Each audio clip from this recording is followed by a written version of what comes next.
Salut mes aficionados, je suis ravi de vous retrouver pour ce nouveau numéro du Max Brief, votre débrief préféré qui analyse, décortique, décrypte l'actualité du football, les grands championnats, les grandes compétitions, le football africain, mais aussi des sujets de société et de gouvernance qui tournent autour du football.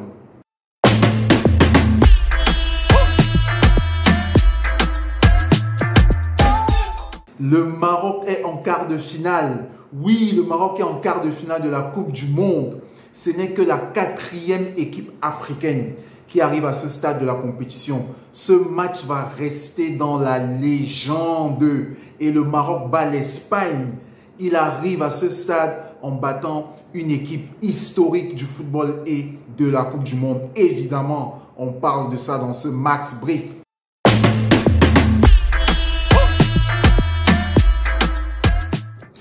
Je me remets encore de mes émotions et je pense que c'est la même chose, notamment pour les supporters marocains. Alors, ils vont avoir quelques jours pour le faire parce qu'ils vont avoir le quart de finale dès samedi. Mais voilà, on ne sort pas d'un match comme ça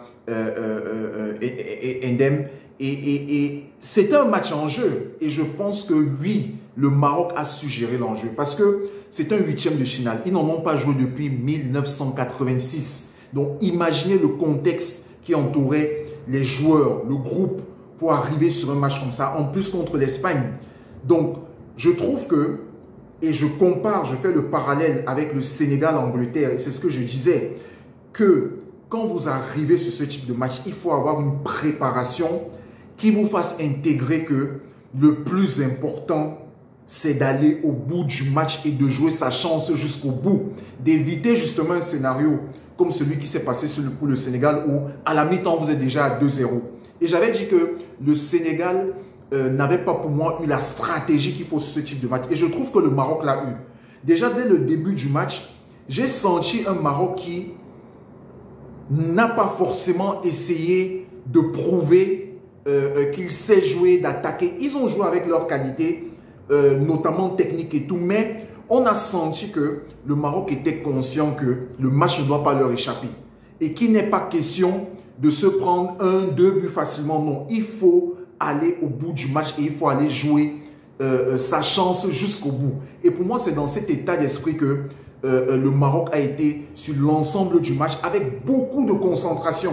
C'est ça qui compte dans ce type de match. C'est, comme je dis et j'insiste dessus, ce n'est pas de faire bonne figure. Et c'est ça qui distingue une équipe qui prépare le match avec une vraie stratégie et une vraie approche pour le gagner à tout prix. Contrairement à une équipe qui, ok, elle veut gagner, mais elle ne prend pas conscience qu'on est sur un match à élimination en Coupe du Monde et qu'à la fin, ce qui compte vraiment quand on sait appréhender ce type de match, c'est la victoire. Et sur ce point, je trouve que oui, le Maroc a très bien géré l'enjeu du match. Et c'est ça qui fait qu'ils ont emmené l'Espagne aux prolongations et qu'ils ont emmené l'Espagne au pénalty. Le Maroc aurait pu marquer. Ce n'est pas arrivé, mais ils ont su rester concentrés pendant tout le match. Sur la prolongation, c'était juste exceptionnel. Le niveau de détermination, le niveau de concentration, c'est-à-dire que le Maroc, oui, ils ont définitivement encaissé l'enjeu du match et ils ont su le traduire sur le terrain. Et pour moi, ça fait toute la différence. Ça fait toute la différence.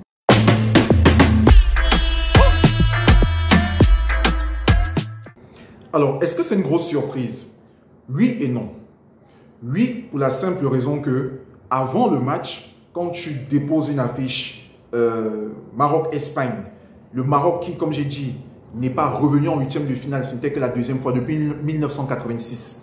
L'Espagne qui a été championne du monde en 2010 et qui, même si ils enchaînent donc leur 2e élimination en 8e de finale de Coupe du Monde, reste quand même une équipe majeure qui derrière a quand même fait de bons parcours à l'Euro et surtout qui, sur chaque grande compétition, allez, ces 10-15 dernières années, est capable de ramener toujours une équipe plus ou moins compétitive. Et en plus, le premier tour de l'Espagne, même si finalement ils finissent à 4 points, ce fameux match contre le Costa Rica a envoyé un certain signal, même si peut-être que l'on se rend compte qu'il était trompeur, mais grosse surprise parce que théoriquement, Maroc-Espagne, 8e de finale de Coupe du Monde, allez, beaucoup de gens voyaient bien l'Espagne passer. Donc, dans ce sens, oui. Grosse surprise, non, pour moi, parce que, et justement, ça me rappelle les max briefs que j'ai fait à la fois sur les matchs du Maroc et les matchs de l'Espagne. Je le rappelle, le Maroc a fait un très bon premier tour. Pour ne pas dire un premier tour excellent. Ils ont été premiers d'une poule où il y avait la Croatie, vice-championne du monde, la Belgique, troisième de la dernière Coupe du Monde. Donc, les deux des trois meilleures équipes du dernier mondial. Le Maroc est sorti premier dans cette poule. Donc déjà, ça fait que c'est moins une surprise. Et du côté de l'Espagne, et j'en ai aussi parlé quand j'ai fait les max briefs sur le match de l'Espagne, j'ai rappelé que c'est un jeu de possession qui n'a pas d'efficacité. Et ce match prouve que le Costa Rica donc aura été trompeur. Écoutez bien les chiffres de ce Maroc-Espagne. 77% de possession pour l'Espagne, 23% de possession pour le Maroc. L'Espagne a fait un peu plus de 1000 passes. Le Maroc en a fait 300 et quelques. Rendez-vous compte de la différence. L'Espagne a eu 8 corners. Le Maroc n'en a eu aucun. Et le Maroc a eu 2 tirs cadrés contre 1 pour l'Espagne. Mais vous voyez que globalement, et c'est ce que je disais sur le premier tour, notamment quand j'ai max briefé l'élimination de l'Allemagne, pour ceux qui ont suivi, j'ai développé cette idée sur le jeu de possession. Et on a vu encore sur ce match toutes les limites de ce jeu de possession et de domination par le fait de garder le ballon, ainsi de suite. L'Espagne a donc eu largement la possession, mais ils n'ont pas fait la différence.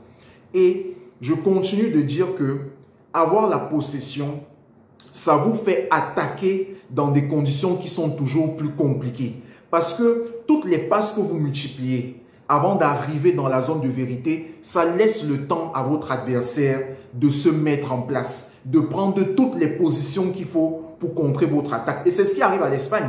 Alors, ils ont été dangereux sur un certain nombre d'actions, mais finalement, ils ne marquent pas parce que c'est des actions qui deviennent compliquées à finir. La surface est trop surchargée.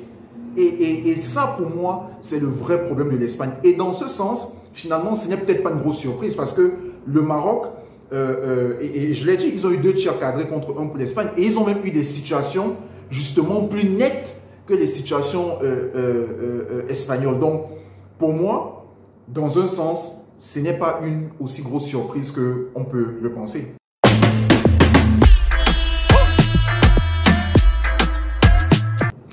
Alors, est-ce que c'est une catastrophe pour l'Espagne?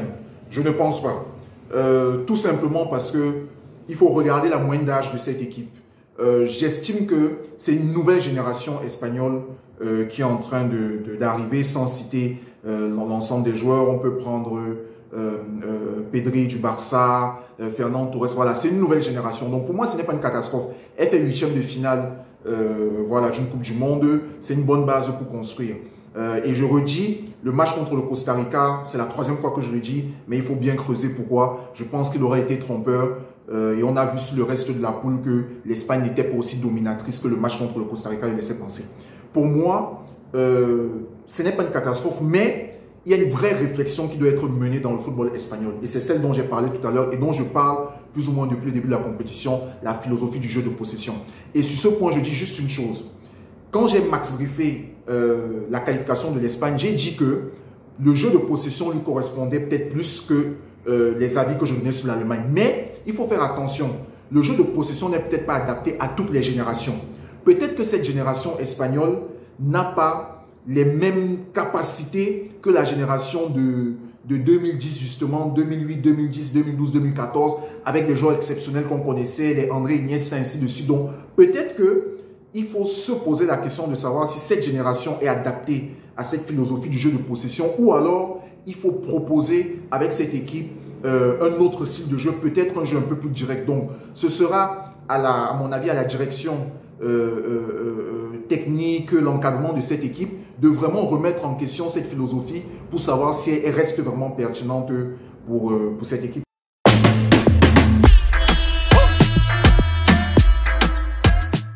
Alors, est-ce que le Maroc peut aller au bout? Alors, il faut forcément se poser la question parce que c'est aussi une façon, je pense, de prendre au sérieux ce que le Maroc est en train de faire. Ils sont en quart de finale maintenant. Et c'est pour ça que la Coupe du Monde, finalement, n'est pas simple. Mais après, quand on est sorti du premier tour, ça devient toute une autre compétition et qui peut aller très vite.